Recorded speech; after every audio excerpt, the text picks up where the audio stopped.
تعویذ اگر شرکیہ نہ ہو، اللہ تعالیٰ کے ناموں سے، قرآنی آیات سے، قرآن پاک کی صورتوں سے ہی ہوں تو 100% جائز ہیں۔ اور جو لوگ اس میں روایات بیان کرتے ہیں کہ اللہ کے حبیب نے نمینہ لٹکانے سے اور تعویذ لٹکانے سے منع کیا، تو یہ وہ تعویذ تھے جو عہد رسالت میں مشرکانہ تعویذ تھے، یعنی کہ اس میں مشرکانہ باتیں لکھی ہوئی تھیں۔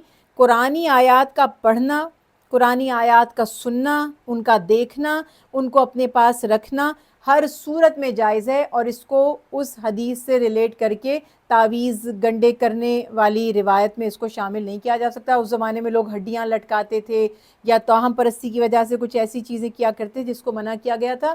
مشرکانہ تعویذ نہیں ہونے چاہیے، توحیدی تعویذ جن کو ایک کانسیپٹ دیا جاتا ہے، مقصد جو چیز جائز ہے۔ مثلاً تعویذ کیا ہوتے ہیں؟ اللہ تعالیٰ کے پیارے نام، قرآنی آیات یا صورتوں کے نقوش، اور یہ رسول اللہ صلی اللہ علیہ وسلم کے عہد سے بھی ثابت ہے، آیات سے دم کرنا بھی ثابت ہے۔ اور اسی طرح سے صحابہ کرام کا تعویذ پہننا، سر میں اپنے اماموں میں رکھنا، اور تابعین کا اپنے اماموں میں تعویذ رکھنا، وہ بالکل جائز ہے، اور اس میں کسی قسم کا کوئی حرج نہیں۔ دیکھیے، قرآن پاک اللہ کا کلام ہے، مبارک کلام ہے، اور اس کا تقاضا یہ ہے کہ ہم اس سے محبت کریں، اور سختی سے محبت پیدا نہیں کی جا سکتی۔ سختی اور محبت دو اپوزٹ چیزیں ہیں۔ ٹریجڈی ہماری بدقسمتی یہ ہے کہ ہمارا خود ہی کانسیپٹ کلیئر نہیں ہے۔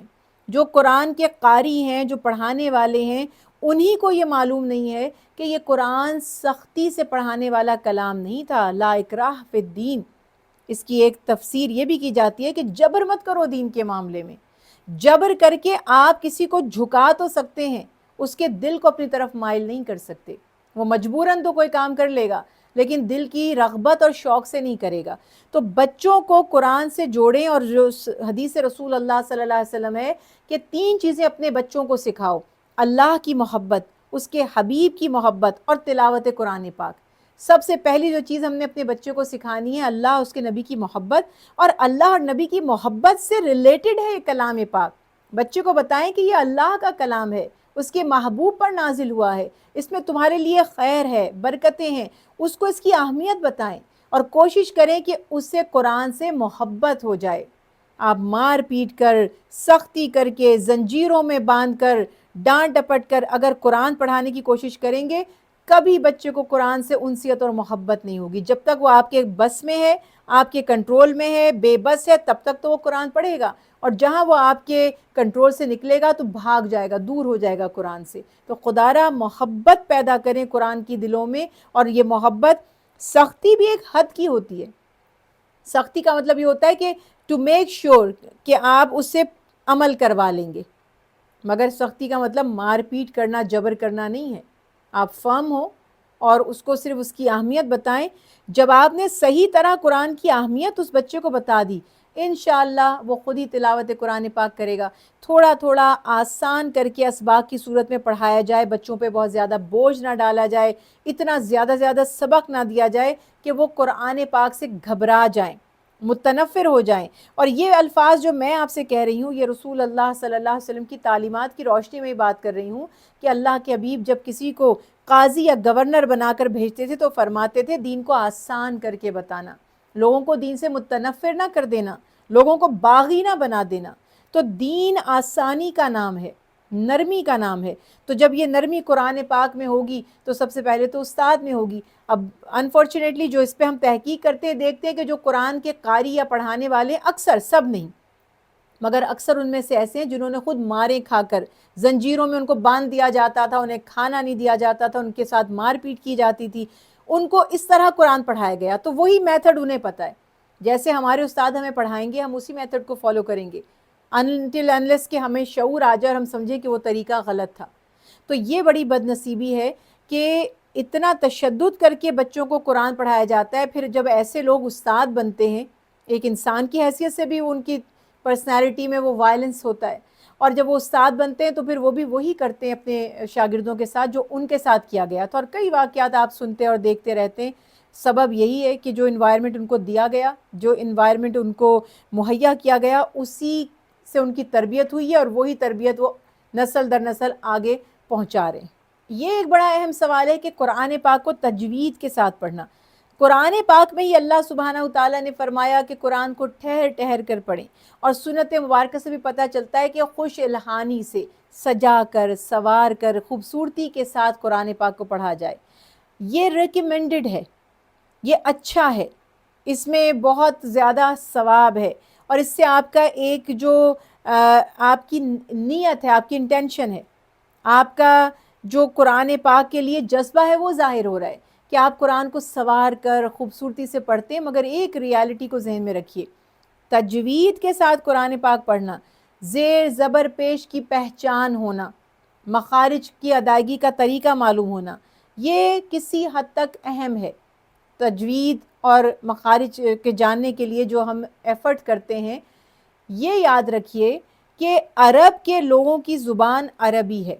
قرآن پاک جب عربی میں نازل ہوا تو اس پر زیر زبر پیش بھی نہیں تھے، یہ جو اعراب ہیں، یہ جو جزم ہے، یہ جو تشدید ہے، یہ سب نہیں تھے۔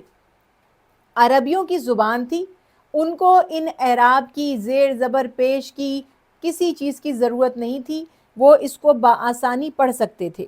جب قرآن پاک اللہ کے حکم سے دین پھیلتا گیا اور عرب سے عجم تک جا پہنچا، یعنی نان عربز جو عربی نہیں بولنا جانتے تھے، ان کو دشواری ہونے لگی۔ آسانی کے پیش نظر اس پر زیر زبر پیش، تشدید، جزم لگائے گئے، جو ہمیں رولنگ سکھائی جاتی ہے کہ زیر اور زبر اور پیش کو کیسے پڑھنا ہے، حروف کو آگے جوڑنا کیسے ہے، کہاں پر رکنا ہے۔ یہ رولنگز آپ کو جاننی چاہیے تاکہ تلاوت کرنے میں آسانی ہو۔ اب ہمارے یہاں کہا جاتا ہے اوہو آپ نے زیر زبر پیش غلط پڑھ دیے، معنی بدل گیا۔ معنی کہاں سے بدلا؟ آپ کو تو ویسے بھی معنی نہیں معلوم، آپ کو تو مطلب تو ویسے بھی نہیں سمجھ آ رہا، آپ نے تو ترجمہ نہیں بدلا، آپ نے الفاظ نہیں بدلے، لیکن درست پڑھنا ہے، صحیح پڑھنا ہے۔ مگر ان مخارج پہ جو تجوید پر ہمارے ہاں فوکس کیا جاتا ہے، اس کا ایک امپیکٹ جو لانگ ٹرم میں ہمیں نظر آ رہا ہے کہ تجوید پہ تو سب فوکس کر رہے ہیں، ہا ہا قو ذال، یہ اس طرح ادا ہونے چاہیے، قرآن کو سمجھ نہیں رہے۔ ایک انگلش کا جملہ میں انگریزوں جیسے ایکسنٹ میں بولوں لیکن مجھے سمجھ نہ آئے کہ میں نے بولا کیا یہ بات صحیح ہے کہ ایکسنٹ کو فالو کریں، یا یہ بات زیادہ اہم ہے کہ اس کی مفہوم کو سمجھیں۔ قرآن پاک عمل کے لیے نازل ہوا، یہ غور و فکر کے لیے اتارا گیا۔ پہلی ترجیح آپ کی ہونی چاہیے تھی قرآن فہمی، اور دوسری ترجیح ہونی چاہیے تھی کہ میں کوشش کروں کہ اس کو میں صحیح ایکسنٹ میں پڑھوں۔ اب ہم پاکستانی ہیں، ہم اردو اسپیکنگ ہیں یا ڈیفرنٹ لینگویجز بولنے والے ہیں، ہم کبھی بھی عرب کے ایکسنٹ میں قرآن نہیں پڑھ سکتے۔ ہمارے بہترین قاری ہیں، ماشاءاللہ بہترین ہیں، لیکن آپ عرب کے قاری سے جب انہیں کمپیئر کرتے ہیں تو بالکل الگ ایکسنٹ ہے، الگ طریقہ ہے۔ تو ہم انگریزوں جیسی انگلش نہیں بول سکتے، جس کی جو فرسٹ لینگویج ہے، جو اس کی زبان ہے، ہم ایفرٹ تو کر سکتے ہیں کہ اس کے کلوز ہو جائیں، لیکن بالکل اس کی طرح نہیں ہو سکتے۔ تو مجھے سم ٹائمز یہ نظر آتا ہے کہ تجوید میں تو سب الجھے ہوئے ہیں، مفہوم کی پرواہ کسی کو بھی نہیں ہے۔ اس کا ثبوت یہ ہے کہ جب آپ کسی قاری صاحب سے کہتے ہیں کہ ذرا ہمارے بچے کو ترجمے سے سمجھا دیں، تو وہ کہتے ہیں مجھے تو خود ترجمہ نہیں آتا۔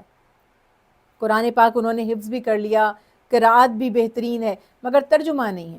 مجھے اس سے کوئی فرق نہیں پڑتا کہ دوسرے میری اس بات کو سمجھ پائیں گے یا نہیں، صرف کوشش یہی ہے کہ مفہوم کو سمجھیں۔ سم ٹائم کوئی غلط ایکسنٹ میں بھی بولتا ہے، لیکن جب وہ کمیونیکیٹ کر پاتا ہے تو آپ کے لیے فائدہ مند ہے۔